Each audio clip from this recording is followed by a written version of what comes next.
ក្មេងទំនើងឥឡូវយើងចាប់ដាក់គុកអស់តបាយហើយចេញមកខ្លះកែខ្លះមិនកែមិនបាច់ទៅដល់រុញទៅដល់ជួរមុខទេឲ្យគិតគូរពីការប្រើប្រាស់ការអប់រំកម្រិតណាដើម្បីអាចភ្ជាប់ជាមួយនឹងការបម្រើដល់សមរភូមិមុខមិនបាច់យកទៅកាន់កំភ្លើងបាញ់ទេយកទៅធ្វើតែចាក់ពុំលេនដ្ឋានចាក់ពុំស្អីហ្នឹងដើម្បីទៅជួយដល់កងវិស្វកម្មទៅអាហ្នឹងបាយក៏យើងត្រូវទៅឲ្យដែរជាកាតព្វកិច្ចមនុស្សធម៌តែកុំឲ្យអ្នកឯងនៅទៅនងកាប់ចាក់អាហ្នឹងគេហៅពីអីពីមុនណាអាទ្រឹស្ដីរបស់អ្នកទោសស្អីបាយស៊ីស្រាប់អាចគេសែងមិនហ្នឹងអាគិសនីខ្វាត់ខ្វែងពឹកឡើងទៅ3 4ក្តោគោជាការហាត់ប្រាណហ្នឹងឥឡូវយើងមើលគឺការប្រើប្រាស់អប់រំនៅក្នុងពេលអប់រំនេះព្រោះតែខុសទៅអនុវត្តច្បាប់ត្រូវយកចូលដាក់អប់រំនឹងជាជាងដាក់ឲ្យនៅក្នុងពន្ធនាគារអត់ធ្វើអីយកទៅដាក់គិតមើលនៅក្នុងការគ្រប់គ្រងពិសេសរបស់នគរបាលនៅកន្លែងណាមួយសម្រាប់ធ្វើការងារបម្រើឲ្យសមរភូមិមុខមើលបាទអញ្ចឹងសូមឲ្យអាយដាមកើតរិទ្ធខាងច្បាប់ជាមួយអាយដាមអគ្គស្នងការនគរបាលជាតិអគ្គបញ្ជាការដាក់ទៅ3 ខែ 6 ខែតាមទម្ងន់ទោសយកទៅកន្លែងហ្នឹងចាក់ពុំលេនដ្ឋានដើម្បីដឹកទៅមុខកុំឲ្យពិបាកឲ្យដឹងថាតើកងទ័ពយុវជនដូចគ្នាកំពុងតែឈរជើងប្រឈមនឹងការគ្រោះថ្នាក់ស្លាប់ដោយសារខាងមុខនៅពេលដែលពួកយើងមានឱកាសមានសេរីភាពមកដើរអញ៉ៃកាប់ចាក់បំផ្លាញប្រទេសនេះបាទឲ្យវាផ្សារភ្ជាប់គ្នាទៅការលះបង់របស់យុវជនឲ្យមើលបាទសូមសិក្សាឲ្យលឿនព្រោះឥឡូវតតែអញ្ចឹងខ្លះបាទមិនបាច់ពី3ក្តោគោជាការហាត់ប្រាណទេចាក់កមប់បេតុង10 20ជាការហាត់ប្រាណនឹងជាការល្អជាងប៉ុន្តែសូមឲ្យរដ្ឋបាលរាជធានីខេត្តទាំងអស់សមត្ថកិច្ចរបស់យើងត្រូវប្រកែបអត់មានលបើកទេគឺទៅបាទហើយខ្ញុំឲ្យមើលទៀតឥឡូវ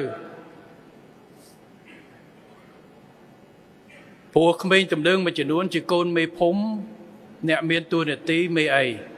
ខ្ញុំថាគួរតែចងកាតព្វកិច្ចឲ្យម៉ែដែរខុសលើកទី1ឲ្យម៉ែឪមកជួយធានាហើយអប់រំខុសច្រើនដងពេកប្រហែលពាក់ព័ន្ធជាមួយតួនាទីរបស់ឪម៉ែដែរគិតមើលទៅណាព្រោះវាមានអាងគិតមើលឲ្យខ្ញុំឧទាហរណ៍កូនមេភូមិមួយវាដើរវាយគេរហូតអប់រំម្ដងពីរដងមិនស្ដាប់ឥឡូវគិតមើលកូនកតញ្ញូអីទី1អស់ខ្នងបាទអារឿងខ្នងហ្នឹងវាមានរឿងមួយខ្ញុំចាំកាលពីក្មេងមានម្នាក់វាដើរវាយគេពេញភូមិវាថាហ៊ានតែវាយហ៊ានតែធ្វើអីវាមានខ្នងក្រាស់អញ្ចឹងអត់មានពីណាហ៊ានធ្វើវាដល់អធិការថ្មីចូលទៅចាប់ដាក់គុក3 ថ្ងៃសួរវាថាណាខ្នងវាថាបងនេះខ្នងខ្ញុំខ្នងក្រាស់ដេកណាក៏បានរួមទាំងដេកគុកអញ្ចឹងដំបូងគេថាវាអាងខ្នងក្រាស់អត់មានពីណាហ៊ានធ្វើខ្លាចវោនេះតាមពិតខ្នងវាសោះវាថាដេកណាក៏បានអញ្ចឹងបង្កើតនៅវប្បធម៌មួយដែលថាយុវជនអាងខ្លួនឯងកុំអាងឪម៉ែកុំអាងឥទ្ធិពលហើយអាងនៅអ្វីដែលអំពើល្អកុំអាងអំពើអាក្រក់អាងធ្វើបងធំហើយរួចខ្លួនអត់ទេបាទលេងអានឹងឲ្យចប់ហើយយើងបានធ្វើច្រើនកាលពីឆ្នាំទៅឆ្នាំទៅមួយម្ដងនោះឯកឧត្តមអភិសួរខ្ញុំបង